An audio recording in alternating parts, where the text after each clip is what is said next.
So marahil ang iba po sa atin ay nagtataka kung bakit ang kanilang earnings dito kay Facebook ay sobrang liit.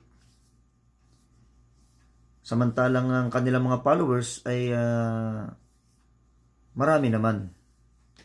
Maging ang kanilang viewers ay hindi sapat para magka-earning sila ng malaki dito sa Facebook.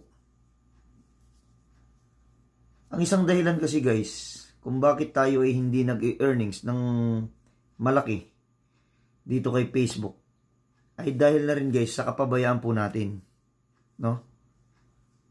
Ang sekreto lang po talaga sa mataas na earnings, gaya po ng paulit-ulit kong sinasabi sa inyo, ay engagement. Para po sa kaalaman ng lahat, at doon pa po sa mga hindi nakakaalam, nag-update po si Facebook tungkol po dyan sa earnings ngayong 2025. Hindi na po kinukuha ngayon sa views ang earnings guys. Yan po ang tatandaan ninyo.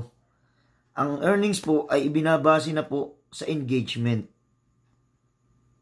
At kung tayo naman po ay nakikipag-engage, eh hindi po ganun ka-engagement ang ating pong ginagawa. Bakit ko po nasabi? Sapagkat ang ilan po sa inyo, totoo't nakikipag-engage nga, pero hindi po bukal sa kalooban nila ang pag-i-engage. Kung bakit ko po nasabi ito, dahil ako po mismo ang nakakapansin sa mga kapwa ko content creator, sa kanilang pag-i-engage ay hindi po sapat. Lagi ko pong sinasabi sa inyo guys, engagement is the key. Ako sa totoo lang guys, dahil sa ako ay masipag makipag-engage, hindi po problema sa akin ang earnings. Lagi ko pong pinopost ang aking earnings dito kay Facebook. Pero hindi pa rin ako po tumitigil dahil hindi po ako satisfied sa aking kinikita. Dahil ang gusto ko po guys ay lumaki pa ang aking earnings. Kaya mas sinisipagan ko pa guys ang pakikipag-engage sa aking kapwa content creator. Kung kayo po ay makikipag-engage sa kapwa nating content creator, hanggat maaari po, ipakita po ninyo na kayo po ay interesado sa kanilang mga content na inyo pong napapanood. Kasi po, marami po ako nakikitang kapwa content creator dito na parang pakitang tao lamang po ang ginagawang engagement. Hindi po katanggap-tanggap yung mga kapwa content creator natin na parang dumaan lang sa wall natin. Tapos kukuha lamang po ng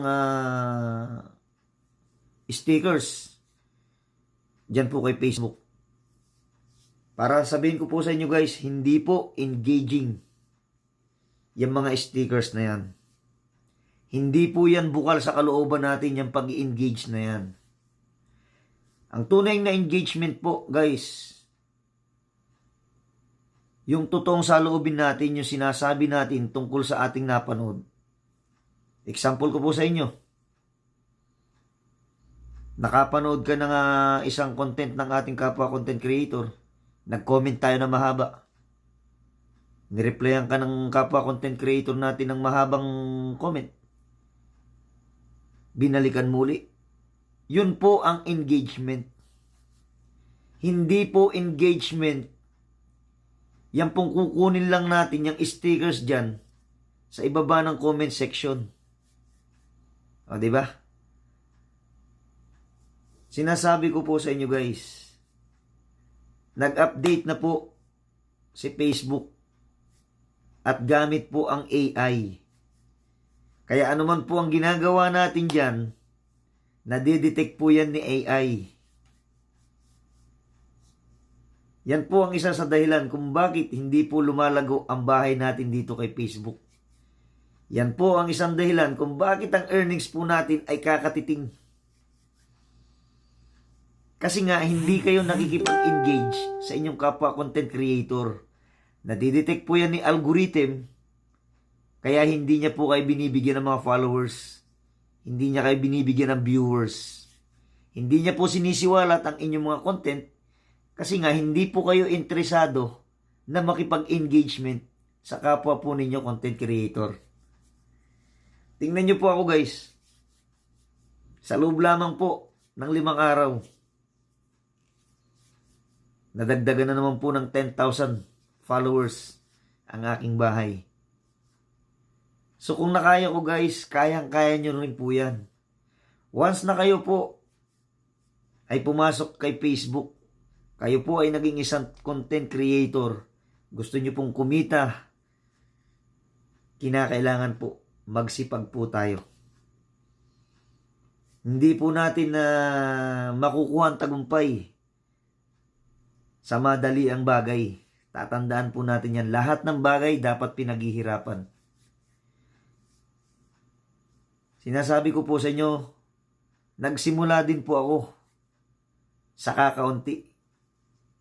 Actually, last year lang po ako nag-start na mag-earnings dito kay Facebook.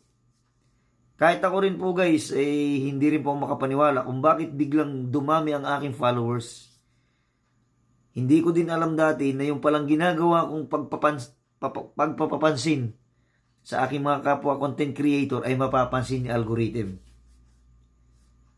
Yan po ang sikreto guys. Nag-upload kayo sa Facebook, may nag-comment sa inyo, gantihan nyo.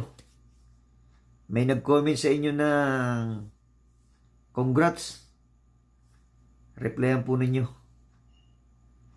Replyan po ninyo ng medyo mahabang comment. Hindi yung pag may nag-engage po sa inyo na congratulations, kukuha ka lang dyan sa Facebook ng sad stickers, thumbs up. Di ba? Kagaya lamang po ng mga dadaan sa hall nyo na may nagbe-birthday. Dahil tinatamad kayo makipag-engage, kukuha lang kayo dyan kay Facebook ng happy birthday. Hindi po engagement ang tawag doon guys. Sinasabi ko na nga po sa inyo guys, si AI na po ang nagde-detect lahat ng ginagawa natin kay Facebook. Kaya sana po, itong aking mga payo at paalala para po sa inyo to. Hindi lang po ito para sa akin. Dahil ako po, wala na pong problema sa akin. Dahil ako kumikita na po. Ang target ko naman po guys, matulungan po kayo. Dahil kung wala po kayo, wala din po ako. Kaya ang gusto ko lang po, ibalik sa inyo ang mga blessings na tinatamasa ko ngayon. Doon po sa mga kaibigan po natin dyan na walang sawang sumusuporta po sa akin, mga nagpa-follow, nag-a-add as friend, maraming po salamat. Hindi ko po kayo may isa-isang pasalamatan. Doon po sa mga hindi ko pa po na-accept ng mga friend request, pasensya na po kayo. Nasa reach limit na po ako na 5,000 sa mga friends. So, follow nyo na lang po ako guys. Para po sa mga update ng aking mga ina-upload na mga video katulad nito. Sana po ang video ko ito ay nakatulong pong muli sa inyong lahat. At magandang gabi po sa inyo. At mabuhay po tayong lahat.